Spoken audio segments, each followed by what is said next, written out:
Hello dear students, आज हम लोग के मैप के बारे में देखेंगे, पढ़ेंगे क्या है के मैप। तो के मैप जो है आपका कर्नौघ मैप का शॉर्ट फॉर्म में इसको हम के मैप लिखते हैं। और इसका यूटिलाइजेशन क्या है, इसको हम किसी भी लॉजिक एक्सप्रेशन के मिनिमाइजेशन के लिए यूज करते हैं। तो सवाल उठता है कि लॉजिक एक्सप्रेशन के मिनिमाइजेशन के लिए हम लोग बुलियन अलजेब्रा का भी इस्तेमाल करते हैं। तो फिर के मैप क्यों? तो के मैप का यूटिलाइजेशन इसलिए ज्यादा है क्योंकि बुलियन अलजेब्रा में आपने देखा कि हमको काफी सारे रूल्स को याद रखने पड़ते हैं और उतना रूल को याद रखना एक डिफिकल्ट काम है। हो सकता है किसी प्रॉब्लम को आप सॉल्व कर रहे हैं और आपको डिफरेंट स्टेप पर जाने के बाद आपको कोई रूल याद नहीं है, तो आप वहां पर उसको स्किप कर जा रहे हैं। और किसी को अगर वो टोटल रूल याद है तो उसको और आगे स्टेप में जाके सॉल्व करता है। तो वहां पर ये एक डिफरेंट, एक यूनिक जो सॉल्यूशन है वो आपको नहीं मिलता है। तो यहाँ पर जो है के मैप उसी का एक सॉल्यूशन है। यहाँ पर हमको उतना रूल्स याद नहीं रखने होते हैं। कुछ इसके अपने मेथड हैं जिनके कुछ अपने इसके रूल हैं, बहुत मिनिमम है जिसको याद करके हम के मैप आसानी से सॉल्व कर सकते हैं। तो पहले हम लोग देखेंगे कि ये किस तरह से हमको डिजाइन करना होता है। तो लेट सपोज यहाँ पर भी आपको एक फंक्शन दिया हुआ मिलेगा एफ इज, और let suppose Y is this function, और वो है आपका A B bar A bar B plus A B. तो इसको अगर हम सॉल्व करें, जो प्रीवियसली हम लोग यूज करते आ रहे हैं अपना टेक्निक बुलियन अलजेब्रा के द्वारा, तो किस तरह से सॉल्व करेंगे इसको। यहाँ पर हमको क्या कॉमन मिल रहा है, ये दोनों में तो अभी कुछ कॉमन नहीं है। यहाँ पर है आपका b कॉमन, तो a b bar plus b a bar plus a। तो यहाँ पर एक रूल हमको याद रखना पड़ रहा है कि a plus a bar is your one, a b bar and b into one. यहाँ पर भी एक रूल था आपका a plus a bar b equal to a plus b। तो सेम यहाँ पर भी आपको रिमेम्बर रखना है। तो आप इसको जब रिमेम्बर रखते हैं तो यहाँ पर भी आपको आपके a प्लस b आंसर मिलता है। तो यही चीज हम देखेंगे कि क्या के मैप से हम इसको ला पा रहे हैं। तो के मैप को जो ड्रॉ करने का टोटल प्रोसेस है, देखिए पहले इसका हम ट्रूथ टेबल ड्रॉ करेंगे। तो जो ट्रूथ टेबल है, इनपुट मेरा ए एंड बी है एंड आउटपुट वाई है। तो ए एंड बी दो कॉम्बिनेशन के लिए, दो इनपुट के लिए मेरा 4 पॉसिबल कॉम्बिनेशन होगा, 0 0 0 1 1 0 एंड 1 1। तो यहां पर देखिए कि 0 0 मतलब ए बार एंड बी बार अवेलेबल नहीं है, तो यहां पर हम इसको लिखेंगे 0। यहां पर देखिए इसका क्या हो जाएगा आपका, ये हो जाएगा आपका ए बार बी बार, ये यहाँ पर अवेलेबल नहीं है, ये टर्म में ए बार बी बार अवेलेबल नहीं है। यहाँ पर देखिए ए बार बी अवेलेबल है क्या, यहाँ पे हाँ है। सेकंड वाला जो टर्म है मेरा ए बार बी है, तो यहाँ पर 1 लिखेंगे।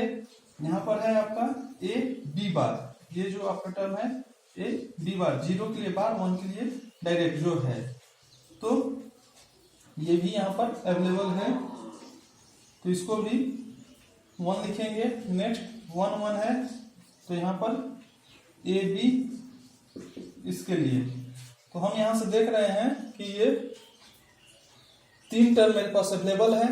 अब आपको पता है कि 0 0 को हम लिखे थे m0, इसको m1, इसको m2 एंड m3। के मैप में क्या करते हैं, इसके लिए एक हम सेल बनाते हैं, सबका एक साइज का एक सेल हम बनाएंगे जो इसका वैल्यू होगा।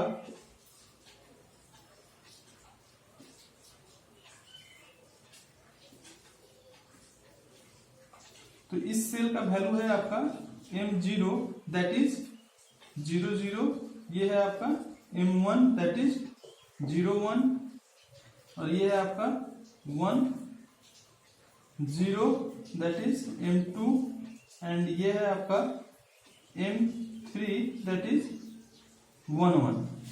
तो दो इनपुट्स के लिए मेरा 4 घर बनेगा। वो घर को हम जो बनाएंगे तो इसको इरेज करना पड़ेगा अभी। ओके, छोटा में ही बनाते हैं इसको इरेज करते हुए। तो जो घर बना मेरा वो है इस तरह से,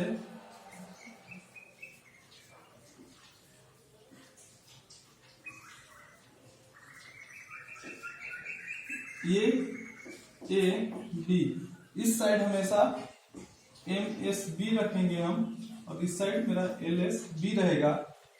तो यहां पर इस घर का वैल्यू M0, ये है मेरा M0। तो M0 मतलब देखिए A बार B बार, तब होगा ये आपका 0 0, और ये B हो जाएगा, उसके बाद ये B हो जाएगा और ये A हो जाएगा। यहां से A बार से ये A हो जाएगा, ये B बार से B हो जाएगा। तो इस घर का वैल्यू कितना हो जाएगा? 0 1, इस घर का 1 0 एंड इसका 1 1। तो एक इसका जो रूल है कि मेरा किसी भी, यहां पर देखिए M0, ये M1, ये हो जाएगा आपका 1 0, M2 और M3। तो इसका एक रूल है कि किसी भी इसके अगल बगल के घर का जो डिजिट चेंज होना चाहिए वो एक ही डिजिट चेंज होना चाहिए। लाइक यहां पर 1 1 1 1 कांस्टेंट है, सिर्फ 1 और 0 में एक डिजिट का चेंज है। ऊपर से नीचे में देखिए ये 1 से 0 चेंज है, लेकिन ये वाला चेंज नहीं है। सिमिलरली इस तरह से देखिएगा तो सिर्फ एक डिजिट चेंज दिखेगा, ये 0 1 में हुआ है, बाकी 0 0 है। ऊपर से नीचे देखिएगा तो ये 0 1 चेंज है और ये 0 0 सेम है। इसका जो कुछ रूल्स है कि हम जो पेयर बनाएंगे, जो पेयर का कंडीशन सिर्फ याद रखिए कि किस तरह से होगा। 2 का पेयर बनेगा, 4 का पेयर बनेगा, 8 का बनेगा और 16। तो इसके लिए अब हम सॉल्व कर रहे हैं। तो इसके लिए जो हम घर बनाए हैं,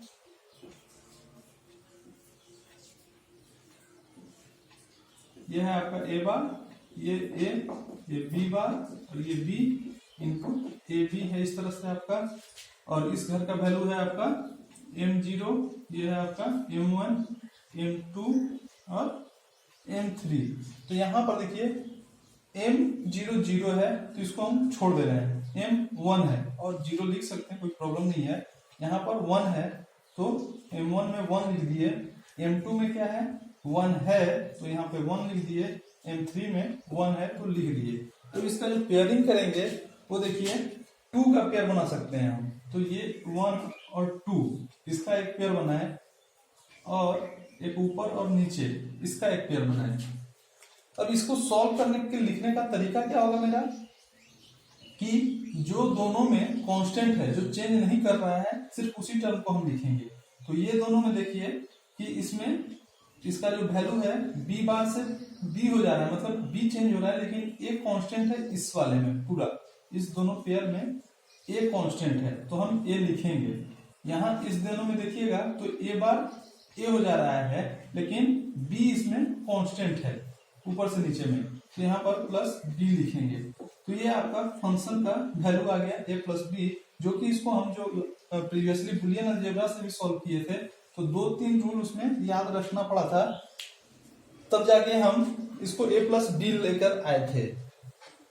तो यहाँ पर भी आप देख रहे हैं कि फाइनली हमको सेम सॉल्यूशन मिल रहा है, लेकिन ये ज्यादा एक्यूरेट है क्योंकि इसका रूल्स हमको कम याद रखना है। अभी ये छोटा नंबर था वेरिएबल का, इसलिए थोड़ा आसान लगा बुलियन के जैसा, लेकिन मतलब जब बुलियन में आपका वैल्यू बढ़ जाता है तो वहां पर वेरिएबल बढ़ जाएगा तो सॉल्यूशन करना प्रॉब्लम होगा, लेकिन ये आपका इसी तरह से आसान बना रहेगा। Okay, thank you.